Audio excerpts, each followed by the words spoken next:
হাদিকে রিকশায় চলন্ত অবস্থায় গুলি করে পালিয়ে যাওয়া দুজন ময়মনসিংহ সীমান্ত দিয়ে ভারতে পালিয়ে গেছে। বিশ্বস্ত সূত্রের বরাত দিয়ে যমুনা টেলিভিশনের ময়মনসিংহের ব্যুরো চিফ হোসেন শাহিদ এই তথ্য নিশ্চিত করেছেন যুগান্তরকে। ময়মনসিংহে হালুয়াঘাট যে উপজেলাটি রয়েছে সেই উপজেলার ভুটিয়াপাড়া এলাকায় যে সীমান্ত এলাকা রয়েছে সেই সীমান্ত এলাকা দিয়েই এই মোটরসাইকেল আরোহী দুজন তারা পালিয়ে গেছেন। তিনি বলেন, ওই দুই শুটার ফয়সাল ও আলমগীর শুক্রবারই ময়মনসিংহের হালুয়াঘাট সীমান্ত দিয়ে দেশ ছেড়ে পালিয়েছে।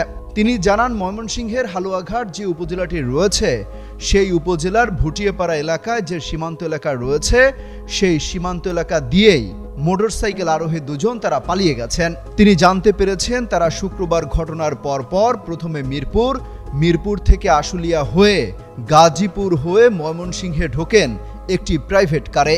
ময়মনসিংহে এসে সেই প্রাইভেট কার পাল্টে ফেলেন। অন্য আরেকটি প্রাইভেট কারে এখান থেকে হালুয়াঘাটের ধারাবাজার যেটি রয়েছে সেই ধারাবাজার পেট্রোল পাম্পের এখানে পৌঁছান এবং সেখান থেকে সেই প্রাইভেট কারটিকে ছেড়ে দেন তারা, এবং একজন স্থানীয় ব্যক্তি তাদেরকে মোটরসাইকেলে করে সীমান্ত এলাকার ভুটিয়াপাড়ায় নিয়ে যায়।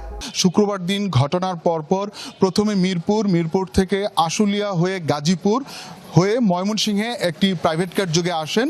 ময়মনসিংহে এসে সেই প্রাইভেট কার পাল্টে ফেলেন অন্য আরেকটি প্রাইভেট কারে এখান থেকে হালুয়াঘাটের ধারাবাজার যেটি রয়েছে সেই ধারাবাজার পেট্রোল পাম্পের এখানে পৌঁছান এবং সেখান থেকে সেই প্রাইভেট কারটিকে তারা ছেড়ে দেয় এবং সেখানে স্থানীয় একজন ব্যক্তি তাদেরকে মোটরসাইকেলে করে সীমান্ত এলাকায় ভুটিয়াপাড়ায় নিয়ে যায়।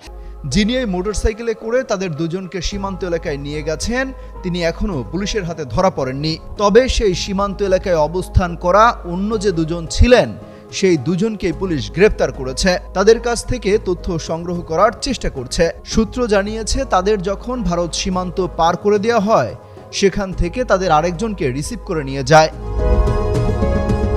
অমিত হাসান রবিন, যুগান্তর নিউজ।